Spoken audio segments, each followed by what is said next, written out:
우리 민족은 전 세계가 익히 놀랄 만큼 단결력과 폭발력, 굉장한 응집력이 있는 민족으로 잘 알려져 있습니다. 그래서 이러한 단결력이 어디서부터 왔는가를 한번 살펴보니까 역사를 거슬러 올라가 일제 36년에서부터 온 것을 알 수가 있었습니다. 사실 우리 민족이 다른 민족은 갖지 못하는 과감성과 단결성, 그리고 한으로 표현되는 그 정서가 하나로 뭉칠 때 놀라운 에너지 폭발로 이어지는 것은 36년 동안의 처절한 고난과 역경과 나라를 잃어버린 아픔이 있었기 때문에 가능한 것입니다. 여러분, 이것이 어려운 기간을 딛고 일어선 사람의 공통점입니다. 고생하고 자란 사람은 어떤 역경이든지 잘 헤치고 나가지만 온실 속에서 자란 사람, 평탄한 길을 걸은 사람은 작은 좌절에도 넘어지기가 쉽습니다. 인생의 길을 가만히 돌아보면 항상 물 좋고 산 좋은 길만 걸어가는 것이 아닙니다. 돌아보면 누구나 다 광야를 경험한 일들이 있습니다. 모래바람 부는 그곳에서 아무도 나를 지켜보지 않고 아무도 나에게 격려하지 않는 그 세월을 보내야 하는 것, 그것도 우리 인생의 한 페이지입니다. 우리가 그것을 거부하고 그런 것들이 싫다고 말을 하고는 살지만 우리 인생에는 그런 시간이 반드시 있어야 하는 것입니다. 우리는 인생의 고난과 역경과 고독과 배신과 아픔을 싫어합니다. 그러나 이런 고난과 역경과 아픔이 있어야만 그 인생이 비로소 성숙한 삶을 살 수 있게 되는 것입니다. 역사적으로 보면 위대한 일을 이룬 사람은 다 이런 인생의 어려움을 극복한 경험을 가지고 있습니다. 광야 시대를 넘어선 사람입니다. 미국의 가장 존경받는 대통령인 아브라함 링컨도 사실은 처절한 가난과 고통의 광야를 헤쳐나온 사람이었습니다. 그의 인생에 그가 딱 2번 성공을 맛보았습니다. 첫 번째는 그가 독학으로 변호사고시에 합격한 것이고, 두 번째는 14번의 낙선을 딛고 일어서서 대통령 선거에서 승리한 것입니다. 그는 대통령이 되기 전까지는 모든 선거에서 거의 대부분 다 좌절하고 낙선했던 사람이었습니다. 그리고 그는 이상하게 생긴 외모 때문에 항상 외모에 컴플렉스를 가지고 살았던 사람이었습니다. 하지만 그는 이런 거센 바람 부는 광야에서 굴하지 않았습니다. 넘어지지 않았습니다. 그 광야를 통과하여 역사가 그에게 맡긴 사명을 다 감당하였습니다.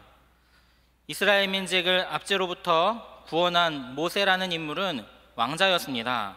이집트의 왕궁에서 모든 호의호식을 다 누리는 그였습니다. 그에게는 최고의 엘리트 교육을 받을 수 있는 기회가 주어졌습니다. 그러나 하나님께서 그를 선택하시자 그의 운명이 달라졌습니다.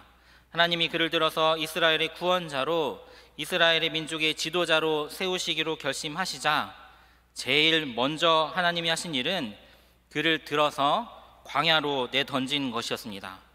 그는 더 이상 왕자가 아니었습니다. 더 이상 그의 곁에 따뜻한 말을 해주는 사람도 없었고 편한 집도 그에게 없었습니다. 풍찬 노숙하면서 막대기 하나로 양을 지키며 양과 같이 자고 양과 같이 먹는 참으로 어려운 세월을 보내게 되었습니다. 처갓집에 얹혀 살면서 극심한 눈칫밥을 먹었던 사람 모세, 하나님은 그에게 40년 동안의 광야 생활을 통해서 그의 몸에 배어있는 귀족적인 모습을 다 빼버리고 하나님의 사역자의 모습을 만들어 주셨습니다. 그리고 난 후에 그를 들어서 이스라엘 민족을 이끌도록 하셨습니다. 그 이스라엘 민족이 광야를 통과해야 되기 때문에 하나님은 그 지도자에게 광야의 생활을 먼저 경험하게 하셨고 그 광야 생활에서 승리케 하신 것입니다. 모세는 그렇게 광야를 통하여 새로 태어났습니다. 여러분, 우리 예수님은 어땠습니까? 그분은 하나님의 아들이셨습니다. 그러나 인간의 몸을 입고 이 땅에 구세주로 오셔서 그분의 공생애를 시작하시기 전에 광야에서 40일 동안 그분도 고통의 시간을 보내셨습니다. 먹지 아니하시고 마시지 아니하시면서 그분은 하나님의 뜻을 헤아렸습니다. 바람 부는 그곳에 서서 외로움과 고독과 배고픔과 싸우며 하나님의 고난의 종의 모습을 그분은 만들어 가셨던 것입니다. 그 앞에 마귀의 시험도 그를 넘어뜨리지 못하였고, 광야는 그를 위대한 구세주의 모습으로 만들어냈던 것입니다. 사도 바울은 어땠습니까? 그는 좋은 가문의 사람이었고 대단한 학자였고 엘리트였습니다. 당시에 로마의 시민권을 가진 사람이었습니다. 하지만 하나님이 그를 들어서 이방 선교의 사도로 만들려고 함에 있어서 그도 2년 반 동안이나 아라비아 광야를 경험했습니다. 복음 증거자들에게는 교회를 핍박하는 사람으로, 그가 속했던 가말리엘 문화에서는 배신자로 낙인 찍히면서 그는 어떤 그룹에도 속하지 못한 처절한 고독과 아픔 가운데 있었습니다. 그의 질병이 그를 괴롭혔고 배고픔과 외로움과 배신 가운데 몸부림쳤습니다. 그러나 그 3년의 광야 생활을 통하여서 그는 위대한 이방 선교의 사도로 다시 태어나게 되었습니다. 여러분, 그러므로 광야란 하나님의 버리심의 상징이 아니라 하나님의 사랑의 상징인 것입니다. 여러분의 인생이 광야 가운데 있다고 하는 것은, 여러분의 인생이 힘든 가운데 있다고 하는 것은 하나님이 여러분에게 무관심하신 것이 아니라 하나님께서 여러분에게 관심을 가지고 계셔서 여러분을 훈련시키시는 증거인 줄로 믿으시기를 바랍니다. 하나님이 여러분을 사랑하시기 때문에 그 광야로 여러분을 내모시는 것입니다. 오늘 우리가 살펴볼 다윗도 광야 가운데 서게 되었습니다. 이스라엘을 그의 손에 맡겨야 하기 때문에 하나님은 다윗을 광야로 내몰아서 혹독한 훈련의 장으로 삼으셨습니다. 골리앗을 죽임으로 일약 무명의 시골 청년에서 국가적인 영웅으로 떠오른 다윗은 평안하고 즐거운 왕궁 생활을 누리게 되었습니다.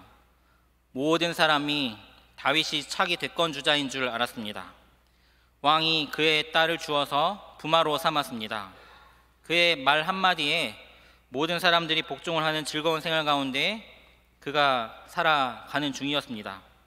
그런데 사울 왕의 마음이 변하여서 악령이 그 마음을 사로잡자 그는 하루아침에 도망자의 신세로 전락하고 말았습니다. 사울이 그의 목에 현상수배를 걸고 많은 사람들이 그를 잡아서 사울에게 바치려고 혈안이 되어 있는 상황 가운데서 그가 도망치고 또 도망칩니다.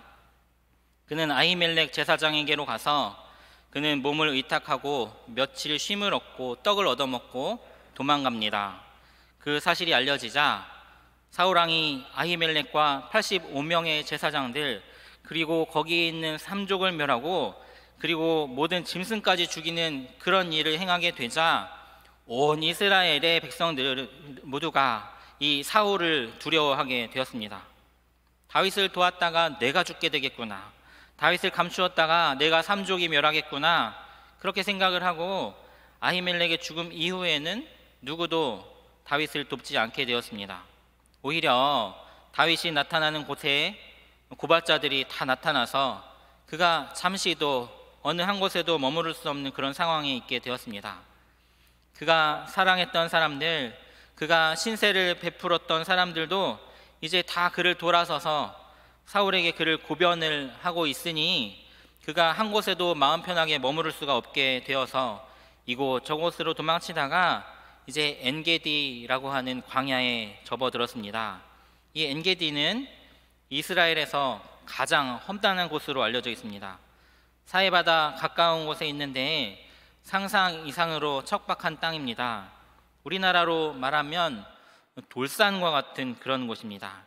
그 위에 모래먼지가 하루 종일 그치지를 않고 낮에는 너무 뜨거워서 태양 가운데 10분도 있을 수가 없고 밤에는 너무 추워서 잠을 잘 수도 없는 그런 곳입니다. 풀 한 포기를 찾아보기가 힘들고 도마뱀과 전갈과 독사가 우글거리는 그런 곳입니다. 거기에 굴들이 수천 개가 있는데 어떤 굴은 사람이 한 명 들어가서 간신히 몸을 숨길 수 있는 곳이 있고 어떤 굴은 3만 명이 들어가 숨을 쉴 수 있는 큰 굴도 있습니다. 다윗이 도망쳐 숨어 이 엔게디 황무지까지 들어오게 되었습니다. 이제 이곳에 숨어서 잡히면 내가 죽을 수밖에 없다는 최후의 포기하는 마음으로 그곳으로 접어들어서 한 은밀한 굴 속에 숨어 있게 되었습니다. 그런데 어느 날 누가 그 굴로 급히 들어오는 것이었습니다. 보니까 사울 왕이 그곳으로 들어오는 것입니다. 그가 다윗을 추격하기 위해서 3,000명의 군사를 거느리고 가다가 용변이 급해가지고 화장실이 급해서 그 길로 들어오게 된 것입니다. 그리고 앉아서 볼일을 보고 있는 거죠. 다윗이 굴 속에 오래 있었기 때문에 눈이 밝아져서 누가 들어오는지 다윗에게는 다 보였습니다.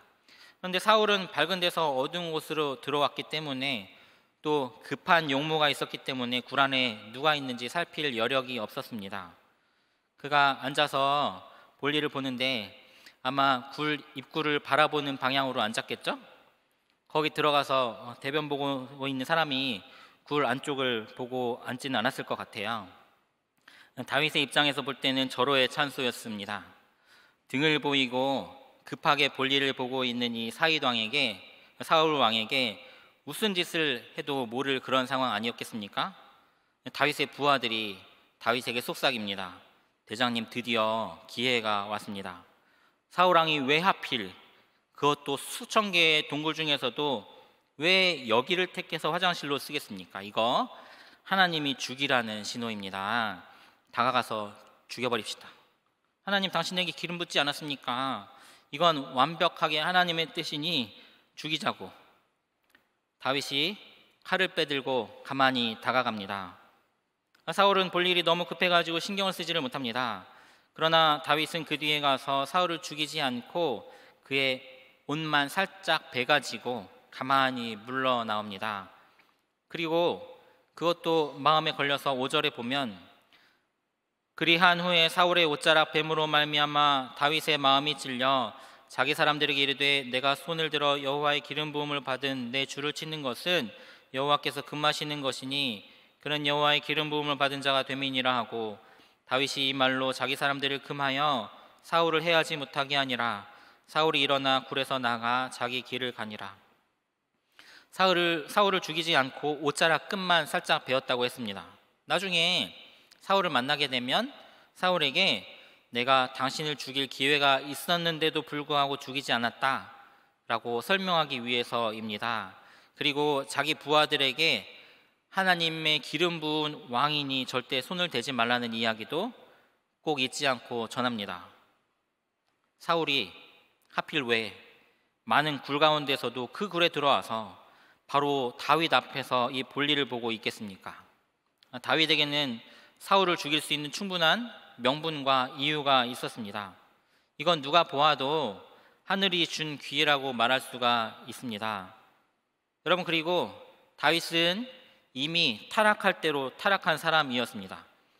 21장에 기록된 다윗의 행적에서 알 수 있는 것처럼 그는 살기 위해서 거짓말을 밥 먹듯이 했고 제사장에 손댈 수 있는 그런 떡에 손을 대었고 자신이 죽인 골리앗의 칼을 가진 그런 사람이었습니다. 이미 그는 정상적인 상태에 있지 않은 그러한 사람이었습니다. 뿐만 아니라 그는 거친 광야 생활을 하면서 심성도 따라 거칠어졌을 것입니다. 여러분, 그렇습니다. 편할 때 좋은 성품을 가진 사람도 점점 거칠고 힘든 생활을 해나가면 그 마음과 심성이 거칠어지는 것입니다. 도망 초기 때 그는 이미 자신의 신앙과 체면과 모든 것을 다 던져버렸습니다. 그가 살기 위해서 적국의 왕 앞에 가서 침을 흘리면서 미친 척을 했던 사람입니다. 그가 이런 일을 못할 아무 이유가 없습니다. 그러나 여기 보면 다윗이 다르게 행동을 하지요. 사울을 죽이지 않을 뿐더러 그 사울의 몸에 손을 대지 말라고까지 부하들에게 얘기하지 않습니까? 그는 얼마든지 상황 윤리적인 해석을 할 수가 있었습니다. 이 상황이 이러니 내가 그를 죽일 수밖에 없는 것이다 라고 자신을 정당화할 수 있는 여러 이유가 있었습니다. 그리고 그는 얼마 전에 실제로 그런 일을 행했던 사람입니다. 그런데 지금 이 다윗은 오히려 고생을 많이 하면 할수록 더 양심적이고 순수한 순결한 이전의 다윗의 모습으로 돌아갔습니다. 하나님 앞에 부름을 처음 받았을 때에 그의 순결하고 깨끗했던 청년 다윗, 신앙인의 다윗의 모습을 가지고 그는 절호의 찬스에도 이 사울을 죽이지 않고 그의 옷만을 자르는 훌륭한 신앙의 행동을 하게 된 것입니다. 여러분, 무엇이 다윗을 이렇게 만들었을까요? 다윗이 도망 초기에는 수단과 방법을 가리지 않고 살아남기 위해서 몸부림쳤던 사람이었는데 무엇이 다윗을 이토록 훌륭한 신앙의 사람으로 다시 회복시키셨을까요? 그 비결은 광야 생활에 있었습니다. 그는 광야 가운데 수개월 동안 쫓겨다니면서 광야로부터 교훈을 얻었습니다. 모래바람 치고 장렬한 태양이 있고 배고픔이 있고 추위가 있는 그곳에서 그는 비로소 자기 모습을 보게 되었고 잃어버렸던 하나님의 모습을 보게 되었습니다. 왕궁에 있을 때는 호의호식하고 많은 시위대에 가려져서 보지 못했던 그것을 오늘 바람 불고 고독하고 모래바람 치는 그곳에서 그는 비로소 눈을 들어 하나님을 보고 내 자신을 보게 된 것입니다. 광야는 때때로 우리에게 스승일 수 있습니다. 광야는 우리에게 학교일 수 있습니다.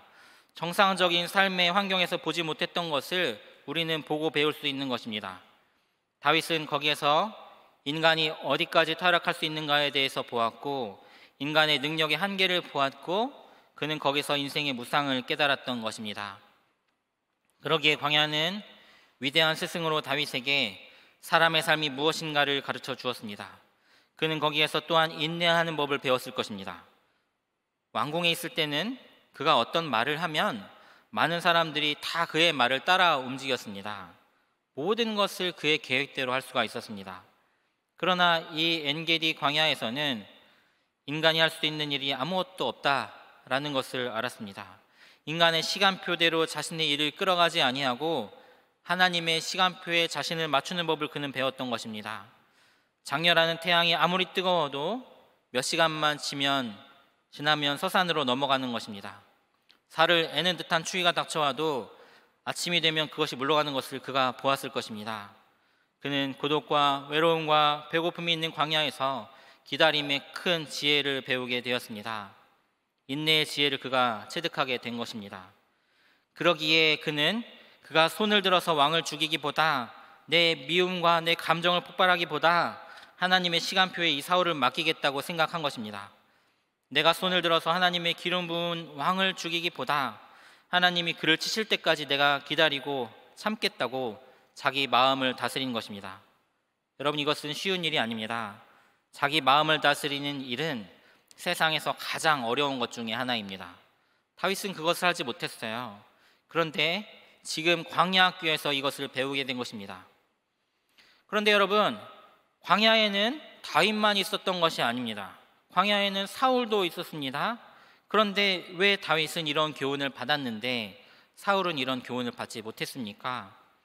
그는 눈여겨 광야를 쳐다보지 않았기 때문입니다. 그는 좀 더 처절한 실패로 떨어지지 않았기 때문입니다. 그러나 다윗은 광야 가운데서 하나님의 음성과 하나님의 보호하심을 깨달았습니다. 사랑하는 청년 여러분, 광야는 모든 인간에게 다 있습니다. 누구나 사랑하는 사람과 헤어짐이 있고 누구나 고독을 느끼게 되고 누구나 인생의 배신을 경험하게 되고 누구나 초라함을 경험하게 되고 누구나 진로의 어려움을 겪게 되고 누구나 부부간의 갈등을 겪게 되고 누구나 자식으로 인해서 밤잠을 못 자게 되어 있습니다. 그런 시기들이 누구나에게 다 찾아옵니다. 어떤 개인에게나 어떤 민족에게나 광야 시기는 반드시 있기 마련입니다. 그런데 다윗은 그 광야를 교훈의 학교로 삼았고 사울은 한숨의 장으로 삼았습니다. 어떤 사람은 고난을 통하여 더 강하고 순전한 사람이 되는가 하면 어떤 사람은 고난을 통하여 한숨만 늘고 원망만 늘어갑니다.